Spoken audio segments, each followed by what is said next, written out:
Esther was a hardworking, loving mother who raised her son Jeremiah alone after her husband passed away. Selling sweets on the streets to support her son's education, she faced countless challenges, including humiliation from some of Jeremiah's classmates. But despite the hardships, Esther remained strong and committed to her son's success. On the day of Jeremiah's graduation, Esther arrived at the ceremony, only to be publicly humiliated by two of those very classmates. What happened next left the entire audience in shock. Jeremiah, in an unexpected twist, turned his speech into a moving tribute to his mother, revealing the strength and sacrifice behind their journey and standing up against injustice. The love and determination of a mother and son truly shone that day, changing the way everyone saw them. If you are not subscribed, I recommend you subscribe and activate the bell so you don't miss any videos. Before we dive into this story, please let me know in the comments where you're watching from. Esther arrived at her son Jeremiah's graduation wearing the same worn-out clothes she had labored in earlier that day, and what Jeremiah said into the microphone stunned every person in the audience. Esther was no ordinary woman, she was a warrior, a woman who had battled adversity with unshakable resolve. Life had never been kind to her. Left a widow when she was pregnant with Jeremiah, Esther's days were colored by relentless hardship, and each step was laden with the weight of her burdens.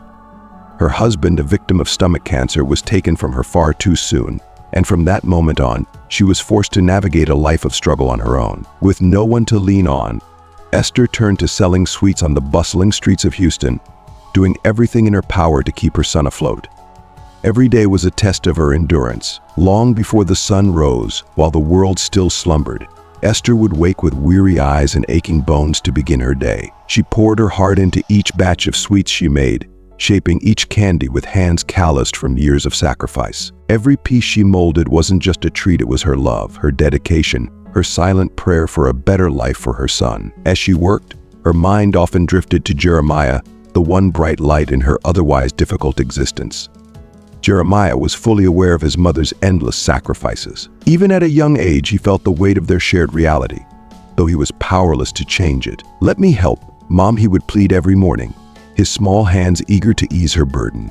But Esther, ever determined to shield him from their struggles, would smile softly and say, "No, my sweet boy. Your job is to focus on school. You need to build a future that's far better than the one I can give you now." Yet Jeremiah was stubborn and determined, much like his mother. "But you need me, Mom. I can help after school," he would insist, helping her pack the candies with care. Esther's heart ached with pride as she looked at him. "You're my angel, Jeremiah. You don't have to worry about me.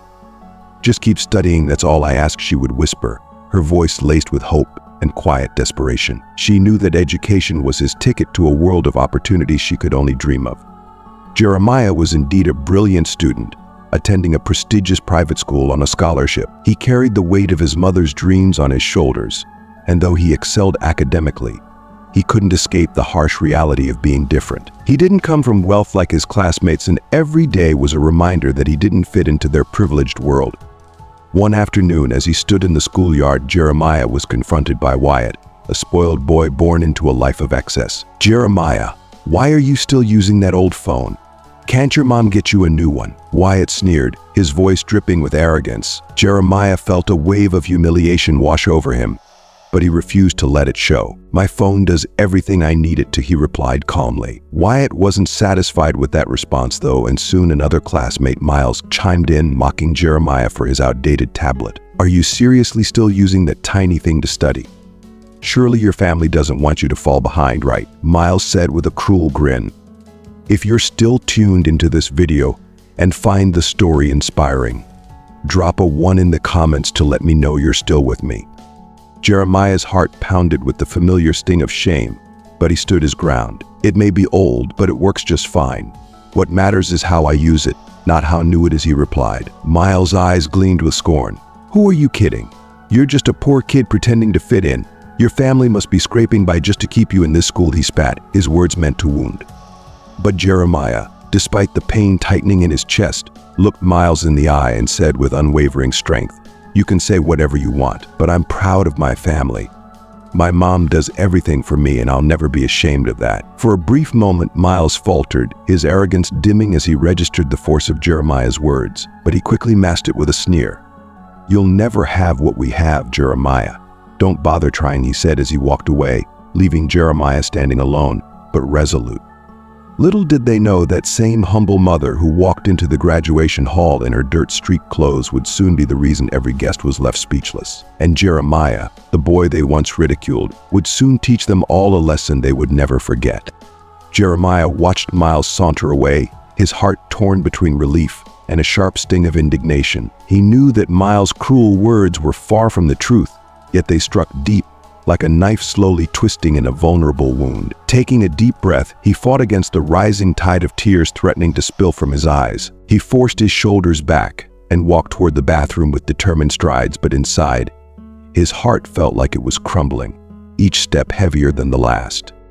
Once safely hidden behind the locked stall door, the flood of emotions that he had held back could no longer be contained. He leaned against the cold, unforgiving wall and let his tears flow freely, the silent sobs echoing in the stillness. The weight of the world seemed to press down on him at that moment. Yet, even through the sorrow, he whispered to himself, "It's hard now, but I have to be strong. I will finish school. I will go to business school. I will be the man my mother believes in, the one who will repay every sacrifice she's made. I will make sure every hardship has been worth it. I promise you, Mom." After what felt like an eternity, Jeremiah dried his tear-streaked face and took a shaky breath. He stood in front of the mirror, his reflection blurry from the residue of tears, but in his eyes, there was a flicker of resolve. "I will keep going," he murmured to himself, steeling his heart once more. With renewed determination, he walked out of the bathroom and headed to his next class, the painful moment fading but not forgotten.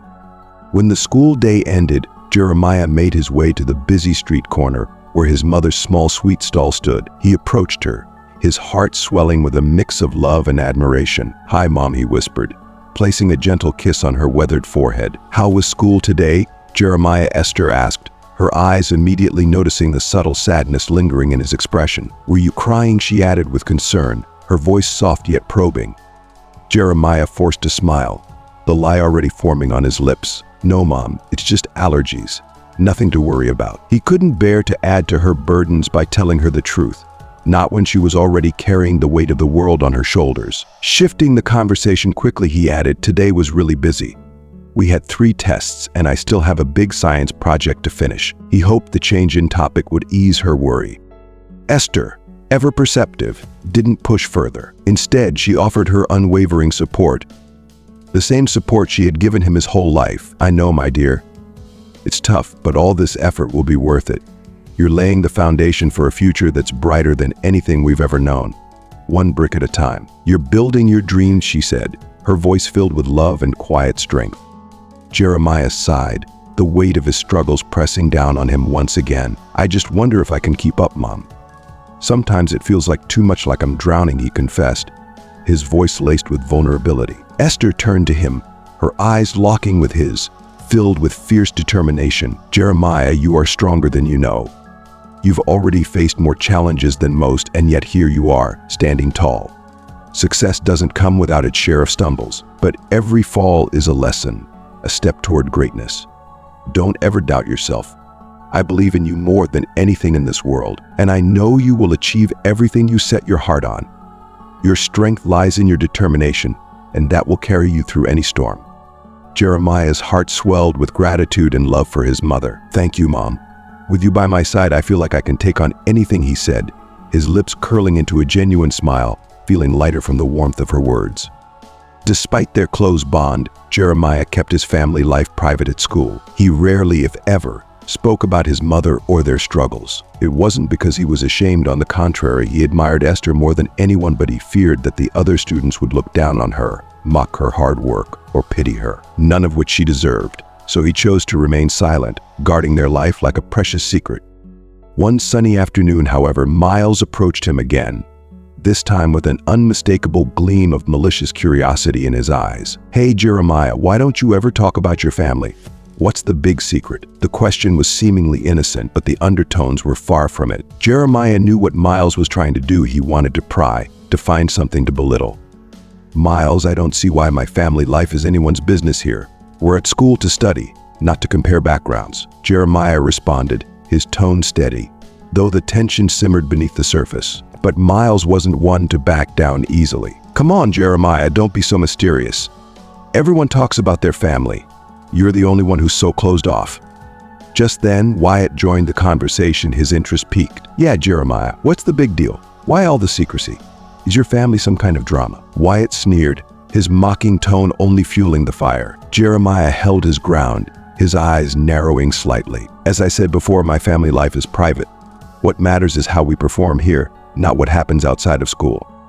Little did they know, their jabs and sneers were about to come back to haunt them. That very afternoon they spotted Esther, hunched over her sweet stall, sweat trickling down her face as she worked tirelessly in the heat. Miles and Wyatt approached her, their arrogance was unmistakable. "Look at this poor old woman. Does she think selling sweets is going to get her anywhere in life?" Miles scoffed, not knowing who she was. Wyatt smirked, adding, "Pathetic. She'll never know what it's like to have real money. What a waste of time." They laughed, oblivious to the woman's strength and the sacrifices she made. But one day they would learn. They would learn just how powerful and resilient she was, and when they did, it would shake them to their core. As Esther stood there, hearing the cruel, heartless words of the teenagers, a sharp pain pierced her heart. The sting of their judgment and mockery, especially coming from boys the same age as her beloved Jeremiah, was almost unbearable. It saddened her deeply to see how these privileged young men, dressed in uniforms that represented opportunity and wealth, could be so devoid of empathy and basic kindness. She recognized that they likely attended the same school as her son, but she couldn't understand how they had grown so callous. Yet, Esther was not one to bow under the weight of cruelty. She straightened her back, her eyes soft but unwavering, and replied with quiet dignity, "We all face our struggles, and we all have dreams. I hope that one day you will understand the true value of hard work and the importance of treating others with respect." Her calm, thoughtful response caught the teenagers off guard. For a moment, their arrogant masks slipped, and they stood in stunned silence. But Wyatt, unwilling to be humbled, hardened his expression and muttered, "Whatever. We'll stay rich, and you'll stay here, selling your little sweets on the street." With a forced laugh, Miles joined in, and together they walked away, leaving Esther alone with their words echoing in their mind.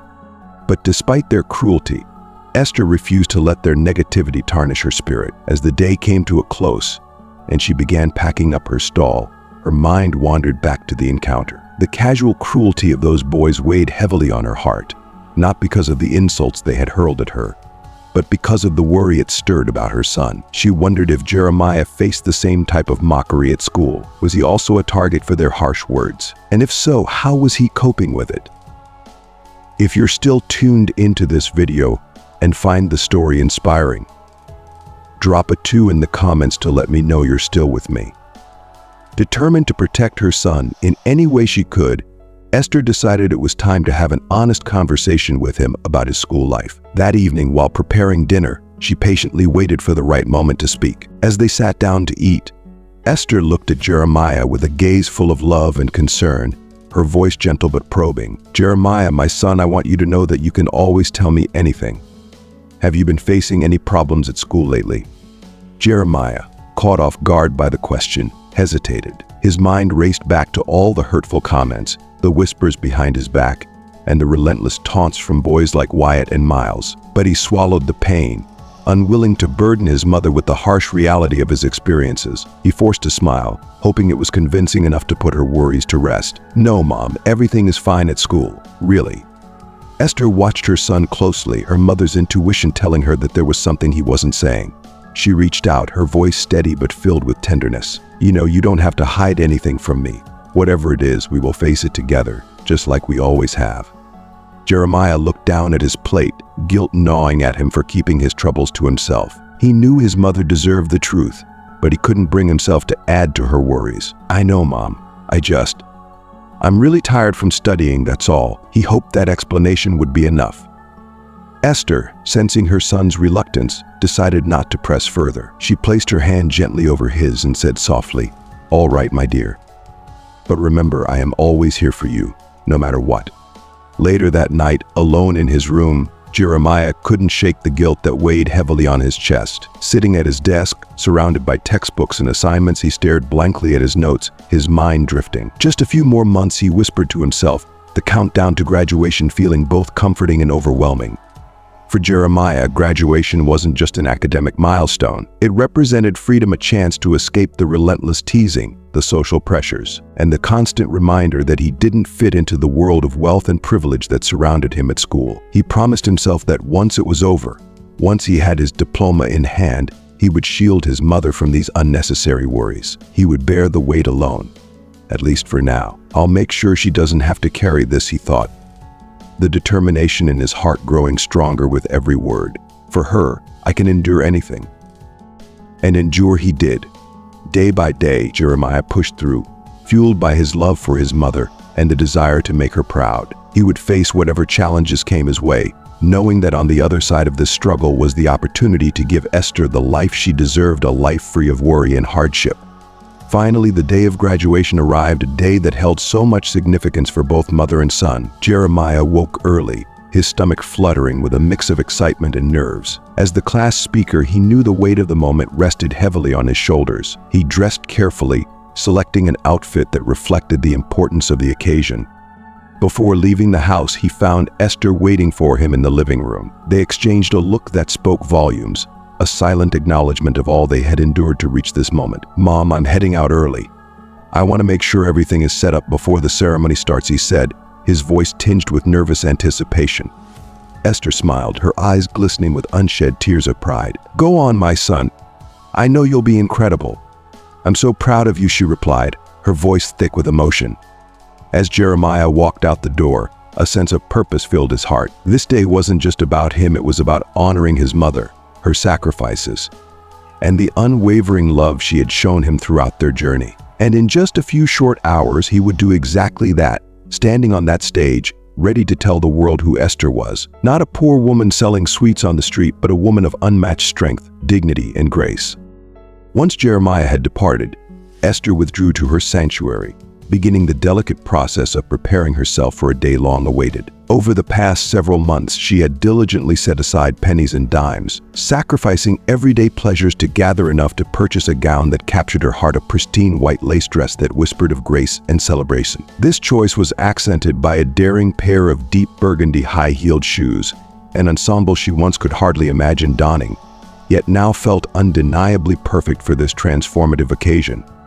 In the quiet of her room, Esther allowed her mind to drift towards the forthcoming ceremony, her heart swelling with the joyous anticipation of witnessing Jeremiah's moment of glory as he received his diploma. This was not merely a formal event, but a profound recognition of the sweat and sacrifices they both had endured. Resolved to look her best, Esther then made her way to her appointment at a nearby beauty salon, where she planned to have her hair styled elegantly, her nails painted, and her makeup applied with professional precision.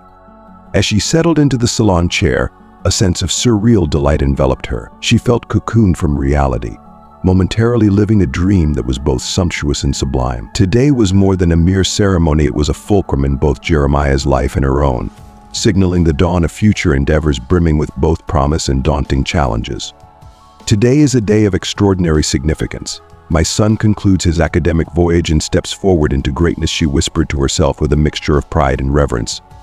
When her transformation was complete, Esther faced herself in the mirror. The reflection that greeted her bore little resemblance to the street vendor from Houston she knew herself to be. Instead, reflected was the image of a mother, exuberant and resplendent, ready to bask in the glow of her son's accomplishments. Her heart beating with a mix of excitement and nerves, Esther left the beauty salon, her steps leading her toward the graduation venue, each footfall echoing a silent countdown to the moment she would see Jeremiah shine. However, her journey was interrupted by an unexpected confrontation. Miles and Wyatt, two figures from her community, spotted her and halted her progress with disbelief painting their features. "What's the occasion, Esther? Going somewhere important?" Miles jeered, his tone dripping with derision. "That dress looks a bit too pricey for the likes of you. Surely you didn't come by it honestly." Wyatt added his barb, his voice oozing suspicion. "Yeah, a street vendor turning up looking like royalty. Must have been quite the hustle to afford that, right?" Their comments were laced with venom, seeking to puncture her moment of triumph with doubt and accusation. "You are profoundly mistaken," Esther responded, her voice steady and imbued with a dignified resolve as she locked eyes with them both. "This dress was purchased with hard-earned money, saved from countless hours of honest work. I am here to celebrate a milestone in my son's life, a milestone we have both earned." Miles, somewhat taken aback by her firmness, tried to regain his mocking composure. "Well, good luck convincing everyone else of that tale," he scoffed, though his usual confidence seemed shaken. Wyatt, struggling to maintain his cynical facade, muttered, "We're not done here. Your doubt and disdain cannot define me nor diminish the significance of today," Esther countered, her voice resolute and full of conviction. Determined to preserve the sanctity of the day, she continued her walk, leaving the negativity behind. But Miles and Wyatt were not ready to relent, their taunts trailing her as they followed. "Esther, you think we're just going to let this slide?" Wyatt called out, his disbelief apparent. "It's hard to believe someone of your means could appear so transformed without some shady dealings. And let's be honest, overnight transformations like yours don't happen without a few skeletons," Miles chimed in, insistent on casting shadows over her achievements. Stopping once more, Esther turned to face them, her gaze unyielding, her posture embodying the years of toil and perseverance that had brought her to this day. "Your narrow views fail to measure the true worth of a person. I am here solely for my son, to celebrate his achievements with integrity and pride. Your skepticism holds no power over the truth of my efforts and the joy of this day." The auditorium fell into a hush as Esther, her spirit buoyed by her son's unwavering support, gathered the strength to rise. Shaking off the remnants of mud and injustice from her dress, she walked toward the stage, each step a testament to her resilience. The eyes of every attendee were on her, some filled with empathy, others curious, but all watching as she joined her son at the podium. Jeremiah, his voice steady with resolve, began to speak. "This evening, as we celebrate our achievements and look forward to our futures, we must also reflect on the values we carry forward. My mother, Mrs. Dexter, embodies the principles of perseverance and dignity. Despite the hardships thrown her way today, she stands here with me, exemplifying the strength and grace that I aspire to possess." The crowd, moved by the display of solidarity and courage, responded with a warm, embracing applause. Jeremiah continued, "We are often quick to judge based on appearances and circumstances without knowing the full story. Today, my mother was judged unfairly and treated with cruelty right outside these walls by those among us." Miles and Wyatt, sitting among their peers, felt the weight of the stares directed at them, their earlier bravado crumbling under the scrutiny and condemnation of their classmates and teachers. Jeremiah's voice grew firmer. "Such behavior has no place in our community, in our society, or anywhere. We must be better than this. We must be just kind and supportive of one another, regardless of our backgrounds or hardships." Esther, standing beside her son, her eyes glistening with a mixture of pride and sorrow, felt a surge of gratitude. Here, at this moment, her struggles were acknowledged, her dignity restored. Jeremiah concluded, "Let us all strive to be compassionate and understanding, to lift each other rather than tear one another down. This is the real education we need to carry forward." As the ceremony ended, many approached Esther, offering apologies for the earlier incident and congratulating her on her son's speech and character. Even some who had doubted her felt compelled to reconsider their biases. Miles and Wyatt, meanwhile, found themselves isolated, their actions having marked them as outliers in a community that had come together to reject such behavior. They realized the gravity of their misjudgments and the impact of their cruelty. Esther and Jeremiah left the school that evening, not just as mother and son, but as beacons of what it means to confront adversity with grace and to lead with empathy. They walked away, hearts full, ready to face whatever challenges lay ahead, strengthened by their bond and the support of a community that had seen the truth and embraced it. As the echoes of applause faded, the atmosphere of the graduation hall lingered with a palpable sense of renewal. Jeremiah and Esther, now at the center of a crowd offering their congratulations and support, felt an overwhelming sense of solidarity from the community that had witnessed Jeremiah's courageous stand. Teachers and students alike approached, some with tears still in their eyes, each expressing a commitment to transform the school's culture into one that vehemently opposes any form of humiliation or discrimination. Miles and Wyatt, once the instigators of jeers and taunts, found themselves on the periphery, the isolation a stark contrast to their previous bravado. As they observed their classmates' warm embrace of Esther and Jeremiah, the weight of their actions settled heavily upon them, prompting a quiet introspection seldom experienced by either of them before. In the days following the graduation, the school administration convened meetings to address the underlying issues highlighted by Jeremiah's speech. Plans were set in motion to implement comprehensive anti-bullying programs, workshops on empathy and inclusion, and open forums where students could voice concerns and share experiences. Jeremiah's bravery sparked a movement within the school, catalyzing a shift towards a more understanding and supportive environment. Meanwhile, Esther found herself at the heart of a newfound respect within her community. The local news outlets caught wind of her story, and soon her struggle and triumph became a beacon of hope for many. Interviews and features depicted her not just as a street vendor, but as a pillar of strength and perseverance. Her narrative resonated with single parents, struggling families, and anyone facing adversity, spreading her influence far beyond the confines of her immediate environment. Jeremiah, bolstered by the support, became more involved in advocacy, particularly focusing on educational equity and parental support systems. His experiences, so publicly shared, turned him into a spokesperson for those who suffered in silence. He organized community groups, spoke at events, and worked closely with local leaders to ensure that the momentum ignited by his graduation speech would not dissipate into mere applause but evolve into actionable change. If you're still tuned into this video and find the story inspiring, drop a 3 in the comments to let me know you're still with me. Esther, witnessing her son's rise as a community leader, felt a deep, gratifying assurance that her sacrifices were not in vain. Each evening, as they discussed his day's work over dinner, she saw in him the embodiment of the values she had fought so hard to instill: integrity, compassion, and relentless determination. As weeks turned into months, the impact of that fateful graduation day continued to ripple outward. The school, once a battleground of social hierarchies, began to reflect the change initiated by Jeremiah's call to action. Students formed peer support groups, teachers underwent sensitivity training, and the administration adopted a more proactive stance against any form of bullying. The community, too, rallied around the cause. Local businesses sponsored events promoting unity and understanding, while parents and guardians formed networks to support not only their children but also each other. Esther's story had sown seeds of empathy and action that now flourished throughout the town.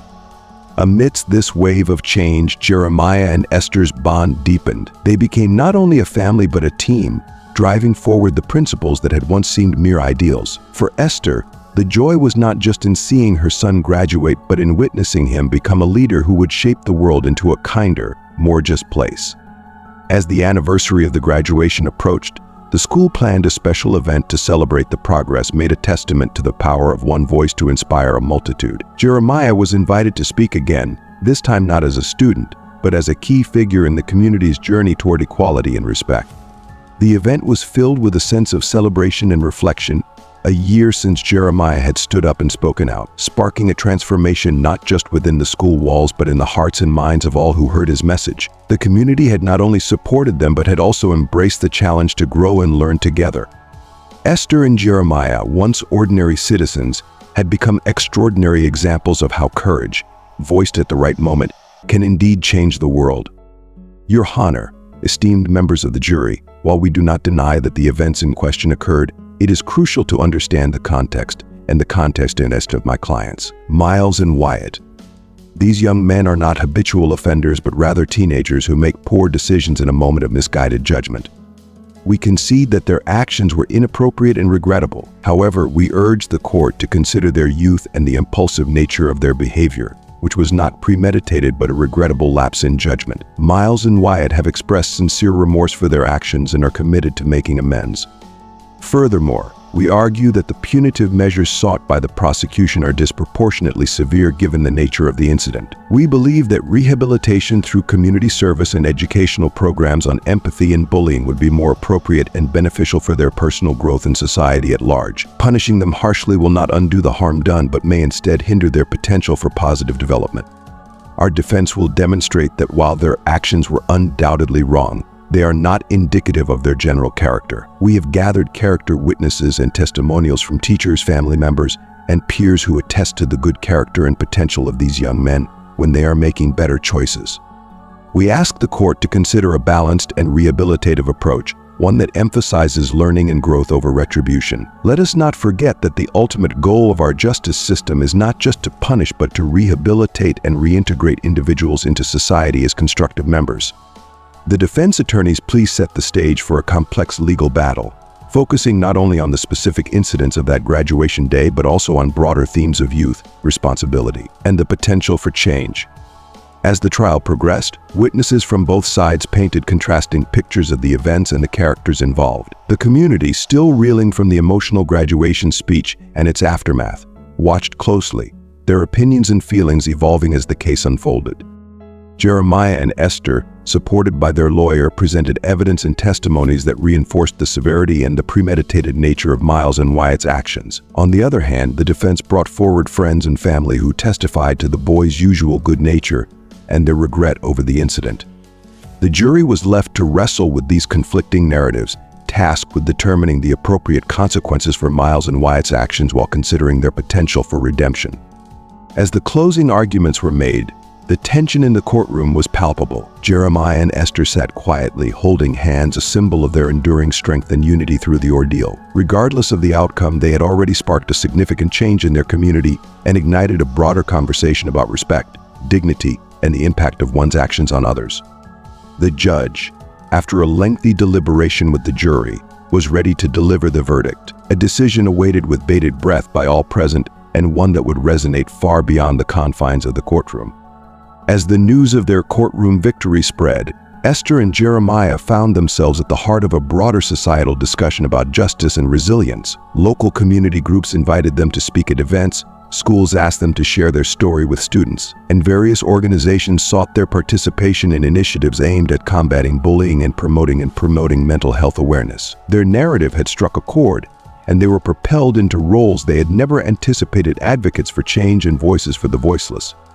Jeremiah, in particular, felt a deep responsibility to leverage his newfound platform to effect real change. He collaborated with local educators to develop programs that would teach empathy and conflict resolution in schools. "We need to address these issues at their roots," he would often say during planning meetings. "Education on these topics can't just be a footnote, it needs to be a cornerstone of our curriculum."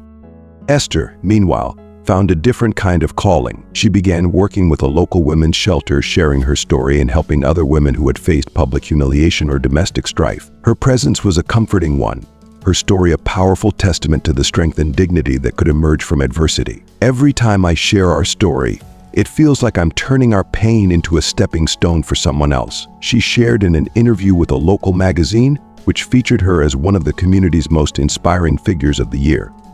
The media coverage of their court case brought attention not only to their victory but also to the wider issues of bullying and harassment. Debates and discussions filled the airwaves and social media platforms, with Esther and Jeremiah often cited as examples of how determination and support could overcome even the most daunting challenges. Their advocacy work began to resonate on a larger scale, catching the attention of state legislators who invited Jeremiah to speak at a roundtable discussion about proposed laws to strengthen anti-bullying measures and support victims. His articulate and passionate speeches made him a beloved figure among advocates for change, and his recommendations were taken seriously by policymakers. In the year following the trial, the community saw a significant shift. The school district implemented new anti-bullying policies, including mandatory workshops for both students and teachers. Signs of progress were evident as school incidents began to decline, and a new culture of openness and support replaced the old norm of silence and intimidation. Jeremiah's and Esther's efforts also sparked interest from national advocacy groups, leading to opportunities to speak at national conferences and participate in wider campaigns. Their story was featured in national newspapers, and they were invited to talk shows where they discussed their experiences and the broader implications for society.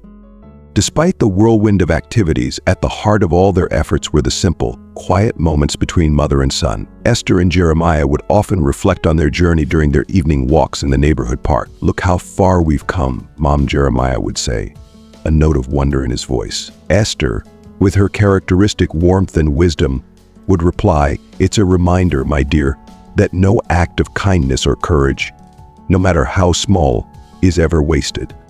These walks became their sanctuary, a time to reconnect and remind themselves of why they continued to share their story. They knew that each speech, each interview, and each workshop was part of a larger battle against injustice, a battle they were now leading from the front. As the seasons changed, so did the impact of their advocacy. Schools across the state adopted the anti-bullying curriculum that Jeremiah had helped to shape. Esther's program at the women's shelter expanded, receiving grants to support more women and children who had faced adversity. Their story started with a moment of profound injustice, but through their resilience and dedication, They transformed that moment into a movement. Esther and Jeremiah had not only changed their lives, but had also ignited a change that would resonate for generations to come. Through their actions, they had woven a new tapestry of community, understanding, and respect, a legacy built from the ground up by a mother and her son, united in their quest for a kinder world. Absolutely. An apology might not fix everything, but it's a start. And once we're out, we need to actively work on being better, on understanding the real impact of our actions. The months in confinement gave both Miles and Wyatt ample time to reflect on their behavior and the pain they had caused. The introspection was uncomfortable, sometimes unbearable, but necessary. It forced them to confront the deeper issues behind their actions, issues of entitlement, lack of empathy, and a misguided sense of invincibility that had characterized their behavior up to that point. During their time in prison, they participated in mandatory rehabilitation programs, including sessions on empathy, anger management, and social responsibility. These programs were designed not only to punish but to educate and transform. Miles and Wyatt were exposed to stories similar to Esther's and Jeremiah's, which illustrated the long-lasting effects of bullying and humiliation on individuals and communities. As they engaged with these programs, the reality of their actions and the possibility of change began to sink in deeper. They started to genuinely understand the ripple effects of their actions, not just on their victims, but on their own lives and the lives of their families. The shame and regret they felt began to morph into a resolve to do better. Meanwhile, outside the prison walls, Jeremiah and Esther continued their advocacy work. Jeremiah had started a local nonprofit aimed at providing support and resources to victims of bullying, and Esther frequently joined him to share her story and the lessons they had learned. Their work was making a measurable difference in the community, and their story had become a beacon of hope and resilience.